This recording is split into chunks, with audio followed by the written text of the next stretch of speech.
Coming up on Mountain News this morning, new funding coming to Appalachia is already starting to make the impact in the region. And we'll take a look at what insurance looks for in storm damage. Dedicated to Eastern and Southern Kentucky, this is WYMT Mountain News this morning.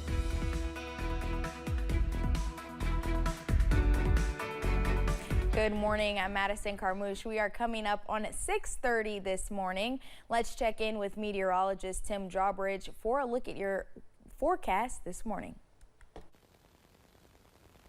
A good Thursday to you, Madison. Obviously, a lot of rainfall over the last 24 hours, nonetheless, the last couple of days. Flood watch remains in effect. In this video, thank you to Crystal, huge weather enthusiasts, and obviously this is a problem intersection location over in Corbin, and the fire department now checking things out last night. You can see how the water was just streaming down Master Street last night. So the first alert remains in effect until mid-morning, and outside our door, light action right now here in Hazard at 61, and temperatures again pretty much between 59 and 64 across the Commonwealth, a touch cooler your way into western portions of Virginia. All right, here's the radar. Again, the heavy stuff is now basically London to Somerset points south. Things have eased up toward Lexington and Danville. And again, here's some heavy stuff from Middlesboro to Williamsburg back toward Pine Knot into Pulaski County. And again, this is slowly sinking east and southeastward. So we see the steadier and heavier stuff depart by mid-morning. We're left with an isolated shower or thunder shower risk as we head through the afternoon, a high of 79. Mother's Day weekend forecast is upon us, but how about Friday too? We'll let you know all about that coming up in a few moments. Madison? Tim, thank you.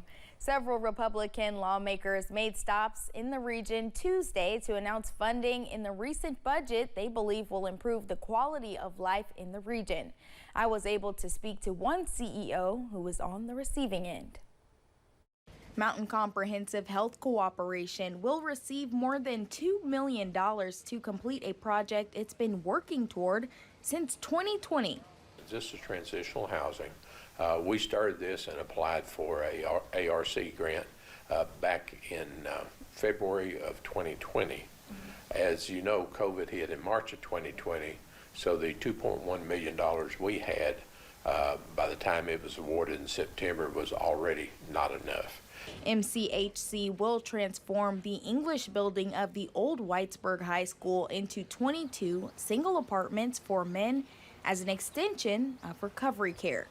And they'll receive further counseling, vocational training, education, and life skills training to help them be in a better position to resist recidivism. The National Institutes of Health reported in a 2019 study someone typically goes through 5.35 serious recovery attempts before treatment is successful.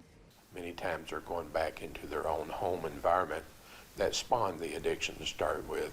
They're still going to have job problems. They're still going to have family problems. The drug dealer that sold them is still going to be on the corner.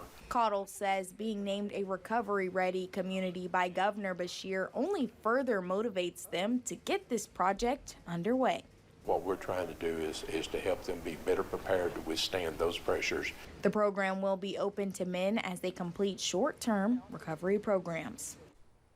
Caudill adds once construction on the facility begins, it will take about 12 months to complete, and it will hopefully be ready to house people during the summer of 2025.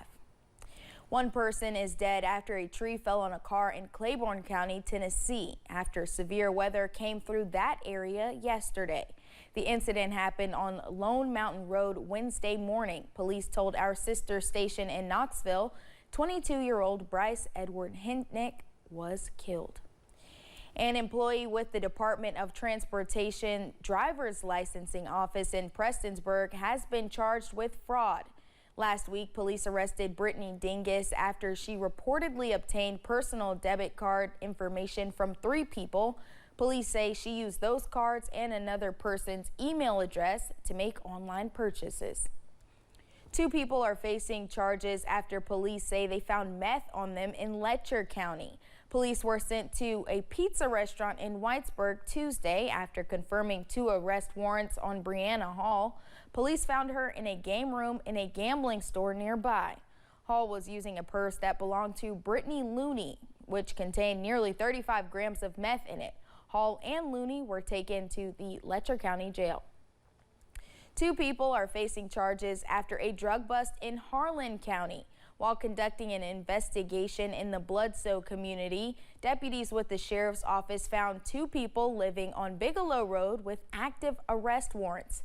At the home, police found meth, a shotgun, marijuana, and drug paraphernalia. Police arrested Emma Osborne and Jeffrey Burkhart. Investigators in Clay County are looking into a church fire from early Wednesday morning. Crews went out around 4 yesterday morning to the Solid Rock House of Prayer. It's off US 421 north of Manchester. Firefighters found flames coming from the church attic.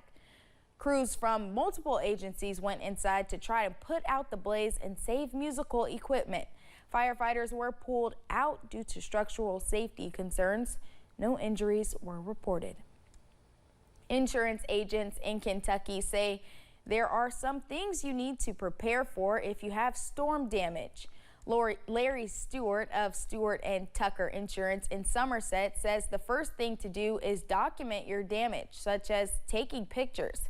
We are also told people need to review their policy because certain things will be covered and others may not be. Agents also say if you can safely do so, minimize any further damage.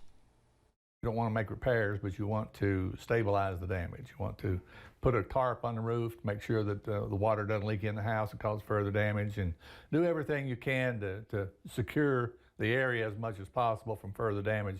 Then you contact your insurance agent. Stewart says after you contact your insurance provider, an adjuster will come out and survey the damage and come to a resolution. Leaders are surveying the damage from a downburst at one of our state parks. These pictures are from Natural Bridge State Resort Park in Powell and Wolfe counties. Crews responded to Middle Fork Campground nearly 24 hours ago. Adrian McHone is a volunteer firefighter who was one of the first at the scene. She says this is the first major storm event she's responded to since volunteering. Many trees, probably about 20 to 30 trees down on the road. I was following behind guys with the chainsaws, picking up the big logs, getting them out of the road in preparation for the excavators and scrapers. Officials say the park is fully operational despite the damage. Toyota marked a milestone in Kentucky Wednesday. It launched its newest generation of the Camry at the Georgetown plant, and this line will be 100% hybrid. Toyota's president talked about what sets this model apart from the rest. The Camry has always been an internal combustion engine.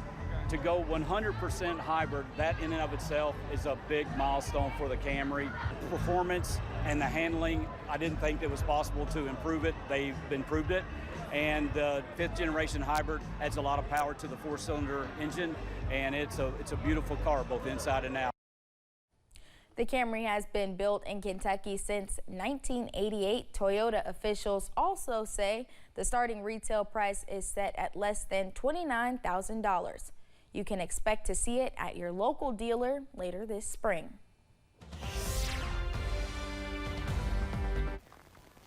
A good Thursday to you temperature-wise. Again, we're pretty much 60 to 65 across the eastern half of the Commonwealth this morning. 63 at Irvin and at Moorhead. We're doing near 60 at Pikeville.